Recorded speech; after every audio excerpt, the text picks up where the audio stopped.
اللہ کا ذکر اسے قابو میں رکھ سکتا ہے۔ باقی اس قدر خطرناک ہے خواہشات نفسانیہ کہ بعض لوگ یہ سمجھتے ہیں کہ جوانی ختم ہونے کے بعد بڑھاپے میں کوئی خواہش نہیں ہوتی، بلکہ بہت سارے بوڑھوں کو زنا کرتے ہوئے دیکھا گیا۔ اور میرے آقا صلی اللہ علیہ وسلم فرماتے ہیں روئے زمین کے سب سے بدترین لوگ ہوں گے وہ جن کی طرف قیامت کے دن اللہ نظر بھی نہیں فرمائے گا۔ کچھ لوگوں کے بارے میں حدیث میں ہے قیامت کے دن رب تعالیٰ ان کی طرف نظر بھی نہیں فرمائے گا۔ یہ کون لوگ ہیں جو بڑھاپے میں بھی جا کر گناہ نہ چھوڑ سکے؟ اور وہ کون سے بوڑھے ہیں جو بڑھاپے میں بھی نہیں چھوٹ سکے ان سے گناہ؟ یہ وہی لوگ ہیں جو خواہشات نفسانی کے غلام تھے۔ مولا علی کرم اللہ وجہہ الکریم فرماتے ہیں اللہ نے ہر ایک کے ساتھ نفس بھی دیا، عقل بھی دیا۔ نفس کیا ہے؟ تمہارے خواہشات، اور عقل تمہیں فیصلہ کر کے بتاتی ہے۔ لیکن حضرت علی کرم اللہ وجہہ الکریم فرماتے ہیں جس کا نفس عقل پر غالب آ گیا اس آدمی سے زندگی میں کبھی خیر نہیں ہوگی، وہ کوئی صحیح فیصلہ نہیں لے سکے گا۔ جس کا نفس اس کی عقل پر غالب آ گیا، اور جس نے اپنے نفس کو ہرا دیا، شکست دیا، تو اس کی عقل اتنی پاورفل ہوتی ہے کہ وہ ہزاروں کو زیر و زبر کر سکتا ہے اور دنیا کے بڑے فیصلے لے سکتا ہے۔ جس نے اپنے نفس کو کنٹرول میں رکھا، اپنے خواہشات کو اپنے تابع رکھا، خود اس کا غلام نہیں بنا۔ میرے عزیزو، قرآن کی ایک آیت میں آپ کو بتاتا ہوں، کتنا بڑا لفظ اللہ تعالیٰ نے قرآن میں فرمایا، توجہ کتنا بڑا لفظ ہے یہ، ارأیت من اتخذ الہہ ہوا، اے محبوب کیا آپ نے نہیں دیکھا کچھ لوگ ایسے ہیں جنہوں نے اپنی خواہشات کو اپنا خدا بنا لیا۔ معبود، الہ کا مطلب ہے معبود، جس کی عبادت کی جائے اس کو کیا کہتے ہیں؟ معبود۔ اور قرآن کہتا ہے کچھ لوگ ایسے ہیں جنہوں نے اپنے نفس کو، اپنی خواہشات کو اپنا معبود بنا لیا۔ یہ قرآن کی آیت ہے، 2 جگہ آئی ہے۔ اب اتنا بڑا لفظ نفس کے لیے اللہ فرما رہا ہے کہ کئی لوگوں نے اس کو بت بنا لیا، اپنا معبود بنا لیا۔ کیوں؟ اس لیے کہ یہ وہی کرتے ہیں جو ان کا نفس چاہتا ہے، تو گویا کہ اس کی عبادت کر رہے ہیں، خواہشات کی پیروی کر رہے ہیں۔ نفس صبح اٹھا، گناہ کی طرف کھینچا، آپ چل پڑے، گویا کہ اس کی عبادت میں لگے ہوئے ہیں۔ کبھی تو اسے شکست دو، کبھی تو اسے ہراؤ۔ رات کے وقت گناہوں کے اڈوں پر جانے کی جیسی خواہش ہوتی ہے، کیا اپنے آپ کو مارتے ہو؟ میں تمہیں بتاؤں، خواہشات تو بہت دور کی بات ہے، گناہوں کی خواہشات بہت دور کی بات ہے۔ سیدنا ابو بکر شبلی رحمۃ اللہ تعالیٰ علیہ سلسلہ قادریہ کے بڑے مشہور بزرگ ہیں، جن کے نام سے ہم شجرے میں پڑھتے ہیں بہر شبلی شیر حق دنیا کے کتوں سے بچا۔ وہ حضرت ابو بکر شبلی جب رات کے وقت عبادت کے لیے آتے تھے تو اپنی آنکھوں میں نمک کا سرما لگاتے تھے۔ کیوں؟ صرف اس لیے کہ نیند اگر آئی تو گویا کہ میں اپنی خواہش کا غلام ہو گیا، اپنے رب کا نہیں۔ عبادت اس کی ہو رہی ہے اور میں خواہش کے پیچھے چل رہا ہوں، حالانکہ نیند جو ہے یہ فطری چیز ہے، کسی کو کہیں پہ بھی آ جاتی ہے۔ اولیاء کاملین تو اس سے بھی اپنے آپ کو بچاتے تھے کہ وہ آنکھوں میں نمک پھیر لیتے تھے جس سے آنکھوں میں خون نکل آتا تھا۔ لوگ کہتے بھی تھے تو کہتے کہ اگر اللہ کی عبادت کے دوران اونگ آتی ہے، جھپکی آتی ہے، تو ان آنکھوں کی سزا یہی ہے کہ انہیں نمک لگا دیا جائے۔ اور حضرت شاہ مینا رحمۃ اللہ علیہ لکھنؤ میں آرام فرما ہے، حضرت شاہ مینا، ان کا حال تو یہ تھا کہ جب رات کو عبادت کے لیے کھڑے ہوتے تو ایک اونچی دیوار پر وہاں کھڑے ہو کر نماز پڑھتے، ادھر بھی کھائی ہے ادھر بھی کھائی ہے، کھڑے رہتے۔ لوگ کہتے کہ نماز پڑھنے کے لیے اتنی جگہ ہے، اس دیوار پر کیوں جا کر نماز پڑھتے ہیں؟ حضرت شاہ مینا فرماتے تاکہ میں ہمیشہ اللہ کی عبادت میں مصروف رہوں، اگر نیند آئی تو میرا جسم دیوار سے نیچے آ سکتا ہے اور اس جسم کو وہی سزا ملنی چاہیے جو اپنے رب سے غافل ہوتا ہو۔ نفس کے خلاف وہ اولیاء جنگ کرتے رہے، لڑتے رہے۔ سب سے بڑی خطرناک چیز آج ہمارے ساتھ جو چل رہی وہ ہمارے خواہشات سے۔ اور میرے آقا صلی اللہ علیہ وسلم ارشاد فرماتے ہیں لا یؤمن احدکم حتی یکون ہواہ تبعا لما جئت بہ، تم میں سے اس وقت تک کوئی مومن نہیں ہو سکتا جب تک اپنی خواہشات کو میری مرضی کے حوالے نہیں کرے گا۔ تم ویسا جب تک نہیں کرو گے جیسا رسول اللہ چاہیں تب تک تم مومن نہیں ہو۔ تم وہ کرتے ہو جیسا تم چاہتے ہو، تمہاری مرضی، تمہاری خوشی، تمہیں جو اچھا لگا وہ کرنے لگے۔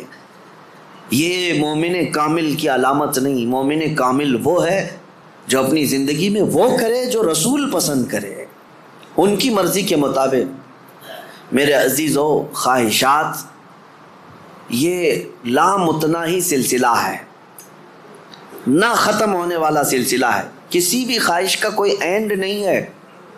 کر کے دیکھ لو، تمہیں اگر دولت کی خواہش پریشان کرتی ہے تو کماؤ کماؤ کماؤ، کہاں تک جاؤ گے؟ کبھی بھی پیٹ نہیں بھر سکتا۔ نبی پاک صلی اللہ علیہ وسلم ارشاد فرماتے ہیں قبر کی مٹی ہی اس کا پیٹ بھر سکتی ہے۔ کسی بھی خواہش کا اینڈ نہیں ہے دنیا میں۔ جو خواہشات ہیں، مال کی خواہش، میں یہ نہیں کہہ رہا کہ کسی کو مال کمانا ہی نہیں چاہیے، ارے میاں زندگی گزارنے کے لیے ہر ایک کو کمانا ہے، ہر ایک کو کمانا ہے، لیکن میں جس چیز کی مذمت کر رہا ہوں غلام بن کر کے پیچھے بھاگنا۔ جیسے فارسی میں کہا گیا ہے خوردن برائے زندگی اس نہ کہ زندگی برائے خوردن۔ کھانا جو ہے تمہاری زندگی کے لیے ہے، پوری زندگی کھانے کے لیے نہیں ہے۔ فرق دونوں میں سمجھ رہے آپ؟ مال تمہاری زندگی گزارنے کے لیے ضروری ہے، لیکن پوری زندگی مال کے لیے نہیں ہے۔ لیکن خواہشات کبھی ختم نہیں ہوتی۔ شہوت کی خواہشات، نفس جیسے جنسی عمل کے ذریعے سے اپنے جسم کو سکون پہنچانے کی کوشش کرتا ہے، وہ خواہشات بھی کبھی ختم نہیں ہوتی، کبھی ختم نہیں ہوتی۔ اگر اس نے اپنے اس گھوڑے کو، نفس کے گھوڑے کو آزاد چھوڑ دیا تو کہیں پر بھی اس کی خواہشات جا کر رکتی نہیں۔ نہ وہ ایک عورت پر صبر کر سکتا ہے، نہ 10 عورتوں پر، نہ 100 عورتوں پر۔ اگر اس نے اپنے خواہشات کے اس گھوڑے کی لگام نہیں پکڑی تو کہیں اینڈ نہیں ہے اس کا، کہیں اینڈ نہیں ہے۔ مرنے کے وقت بھی یہ خواہشات اسے گناہ کی طرف لے جا سکتی ہیں۔ یہ شرمگاہ کی خواہشات اور زبان کی جو خواہشات ہیں، چٹکارا جس کو کہتے ہیں، لذت، اس کا بھی کوئی اینڈ نہیں۔ میں نے ایک ایسے صاحب کو بھی دیکھا، ان کے بیٹے میرے ساتھی تھے، وہ تو مذاق میں کہتے تھے کہ ان کے باپ ICU میں تھے۔ جس دن ان کا انتقال ہونا تھا اس دن بھی وہ بریانی منگوا رہے تھے ICU میں۔ تو یہ تو ایک نارمل سی بات تھی، ہنس کر کے وہ کہہ رہے تھے، لیکن وجہ یہ تھی کہ وہ ایڈکٹ تھے بریانی کے، کھانے کے، گوشت کے۔ تو ایک لمٹ ہوتی ہے کسی آدمی کی، لیکن اگر اس نے خواہشات کو آزاد چھوڑا تو وہ کہیں پر بھی جا کر نہیں رک سکتا، نہ ICU، نہ آپریشن، نہ کوئی چیز، اسے کوئی چیز نہیں روک سکتی سوائے موت کے۔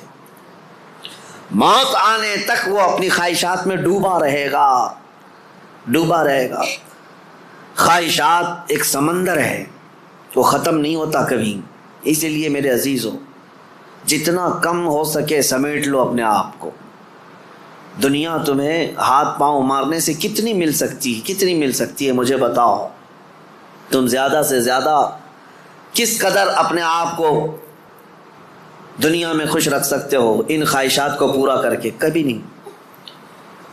گناہوں میں یہ تمہیں ایسا برباد کر کے رکھیں گے خواہشات کہ تمہارے جسم مفلوج ہو جائیں گے۔ ایک دن موت کا وقت آئے گا، سارے درد تمہارے نکل رہے ہوں گے، دنیا سے جا رہے ہوں گے، لیکن ہزاروں داغ چھوڑ کر جا رہے ہوں گے زمین پر، اور اسی زمین میں دفن ہونا ہے۔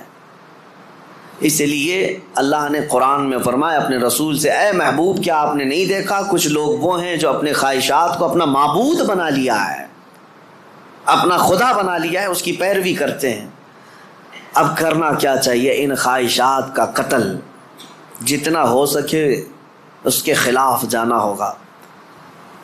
ظاہر سی بات ہے، یہ رات کے وقت ذکر کی طبیعت کس کی چاہتی ہے؟ وہ لوگ جن پر اللہ فضل فرمائے، ورنہ اکثر کا جسم آرام چاہتا ہے۔ دنیا کی طرف جسم کھینچتا ہے، لیکن تم نے اس کو ٹھکرایا اور اللہ کے ذکر کو اپنایا، یہ آپ نے اپنے خواہشات کے خلاف کیا ہے، اس کے اجر میں کیا ہے؟ سیدھے قرآن کہتا ہے جنت اس کا ٹھکانہ ہے، جنت اس کا ٹھکانہ ہے۔ حضور پاک صلی اللہ تعالیٰ علیہ وسلم فرماتے، جانتے ہو اپنے صحابہ سے اللہ کو سب سے زیادہ پسندیدہ چیزیں کیا ہیں؟ اللہ سب سے زیادہ کیا چیز پسند کرتا ہے بندوں میں؟ اس میں حدیث پاک میں ہے ننگوں کو کپڑا پہنانا، بھوکوں کو کھانا کھلانا، یہ اللہ کو بہت پسند ہے۔ لیکن ایک اور چیز ہے، رب تعالیٰ فرماتا ہے جب دنیا سو رہی ہو اور تم کھڑے ہو جاؤ اللہ کی بارگاہ میں، یہ اس کو اتنا پسند ہے رب تبارک و تعالیٰ کو، سارے عمل میں ساری اداؤں میں اسے پسند ہے۔ کیوں؟ خالص بندہ رب کے لیے کھڑا ہوا ہے، ساری خواہشات کو چھوڑ کر کے، خواہشات کو چھوڑ کر۔ اب آؤ، جن لوگوں نے خواہشات کی پیروی کی ان کی ایک چھوٹی چند مثالیں میں آپ کے سامنے رکھتا ہوں۔ ایسی ہلاکت کہ سب کچھ ختم ہو جاتا ہے۔ میرے عزیزو، سلطان الاولیاء سیدنا غوث اعظم جیلانی بغدادی رضی اللہ تعالیٰ عنہ ارشاد فرماتے ہیں، جس شخص کو اپنی خواہشات پر قابو نہیں، اس کا نفس اسے کفر تک لے جا سکتا ہے، اس کا نفس اسے شرک تک لے جا سکتا ہے اور اسے کافر بنا کر دنیا سے لے جائے گا۔ ایسے حالات بھی ہم نے دیکھے، خواہشات نے انسان کو کافر بھی بنا دیا، کبھی مال کی خواہش، کبھی عورت کی خواہش، کبھی کسی اور چیز کی خواہش۔ اللہ اکبر، وہ صحابہ کیسے تھے جنہوں نے اپنی ساری خواہشات کو میرے مصطفیٰ کی مرضی پر قربان کر دیا تھا، ہر چیز کو قربان کیا تھا، ہر چیز کو قربان کیا۔ آؤ میں تمہیں وہ بات بتا دوں جو سیدنا ابراہیم علیہ الصلوۃ والتسلیم کے متعلق قرآن میں آیا ہے۔ وَإِذْ قَالَ إِبْرَاهِيمُ رَبِّ أَرِنِي كَيْفَ تُحْيِي الْمَوْتَىٰ قَالَ أَوَلَمْ تُؤْمِنْ قَالَ بَلَىٰ وَلَٰكِن لِيَطْمَئِنَّ قَلْبِي قَالَ فَخُذْ أَرْبَعَةً مِّنَ الطَّيْرِ فَاصْرُهُنَّ إِلَيْكَ ثُمَّ اجْعَلْ عَلَىٰ كُلِّ جَبَلٍ مِّنْهُنَّ جُزْءًا ثُمَّ ادْعُهُنَّ يَأْتِينَكَ سَعْيًا۔ قرآن کہتا ہے ابراہیم علیہ السلام نے ایک بار اللہ کی بارگاہ میں ذکر کیا کہ مولا تو مرے ہوئے لوگوں کو دوبارہ کیسے زندہ کرتا ہے؟ اللہ نے پوچھا کیا ابراہیم تمہیں اس بات پر یقین نہیں ہے؟ عرض کیا مولا یقین ہے لیکن آنکھوں سے دیکھنا چاہتا ہوں، تو مردے زندہ کیسے کرتا ہے؟ رب تعالیٰ نے فرمایا 4 پرندے لے لو، ان کو ذبح کرو، ان کا گوشت پورا قیمہ بنا کر مکس کر لو، اور 4 پہاڑوں پر تھوڑا تھوڑا سب کا گوشت رکھ کر کے آؤ، اور پھر ان پرندوں کے نام لے کر پکارو، وہ اڑتے ہوئے آئیں گے۔ حضرت ابراہیم علیہ السلام نے 4 پرندے لیے، ایک کوا، ایک مرغا، ایک کبوتر اور ایک مور۔ ان 4 پرندوں کا ذکر ہے، کوا، کبوتر، مرغا، مور۔ یہ 4 پرندے ذبح کیے، سب کا گوشت مکس کیا اور 4 پہاڑوں پر رکھ کر آئے اپنی جگہ پر۔ ان کی سب کی منڈیاں ان کے پاس تھیں، سر ان کے پاس تھے۔ پکارا ان پرندوں کا نام لے کر، ہوا میں وہ خیمہ اڑتا گیا، اپنے اپنے جسم سے ملتا گیا اور آ کر اپنے اپنے سر سے جڑ کر پورا پرندہ بنا۔ قرآن پاک میں یہ ہے واقعہ۔ سبع سنابل شریف میں میر عبد الواحد بلگرامی رحمۃ اللہ علیہ اس واقعے کو لکھ کر کے اب ارشاد فرماتے ہیں، کیا کبھی تم نے یہ سوچا کہ ابراہیم علیہ السلام نے وہ 4 پرندے کیوں لیے؟ کون سے؟ کوا، کبوتر، مرغا، مور۔ یہی 4 پرندے کیوں لیے؟ انہی کو ذبح کیوں کیا؟ اور رب تعالیٰ کی قدرت کا مشاہدہ کرنا تھا۔ مری ہوئی چیز کو زندہ دیکھنا، آنکھوں سے مشاہدہ کرنا، یہ معمولی چیز تو نہیں ہے۔ اللہ کی قدرت کو دیکھنا ہے اپنی آنکھوں سے۔ یہ دیکھنے کے لیے کیا کیا ابراہیم علیہ السلام نے؟ 4 چیزوں کو ذبح کیا، اور وہ 4 خاص پرندے ہیں۔ تو حضرت عبد الواحد بلگرامی فرماتے ہیں 4 پرندوں کی 4 خصوصیت ہے، 4 پرندوں کی 4 خصوصیت۔ کوا، اس کی خصوصیت لالچ ہے، کوا لالچی بہت ہے، اس کا پیٹ کبھی بھرتا نہیں، کبھی پیٹ نہیں بھرتا، اس کے اندر لالچ زیادہ ہے۔ اور مرغا، مرغے کے اندر شہوت زیادہ ہے، مادہ کے لیے، اپنی عورتوں کے لیے شہوت بہت زیادہ ہے مرغے کے اندر۔ اور تیسرا کبوتر، کبوتر کے اندر دوستی کرنے کی عادت بہت ہے۔ سارے پرندوں میں جلدی دوستی یہی کرتا ہے، جلدی مانوس ہوتا ہے۔ فرینڈ بنانا، یہ کبوتر کی عادت. چوتھا مور. مور کو اپنی خوبصورتی دکھانے کی خواہش بہت زیادہ ہے. نمائش، دکھاوے کی عادت اس کو بہت زیادہ ہے. جب 4 لوگ کھڑے ہوں گے اپنے پر کھول کر کے ناچتا رہے گا. اس کی خوبصورتی دیکھو. اب حضرت میر عبد الواحد فرماتے ہیں چاروں پرندوں کی خصوصیتیں پتہ ہے؟ کوے کی لالچ، مرغے کی شہوت، کبوتر کی دوستی اور مور کی نمائش. فرماتے ہیں حقیقت میں ابراہیم علیہ السلام نے جانوروں کو ذبح نہیں کیا، ان کے اندر موجود بری عادتوں کو ذبح کیا. ابراہیم علیہ السلام نے کوے کو نہیں لالچ کو ذبح کیا، مرغے کو نہیں شہوت کو ذبح کیا.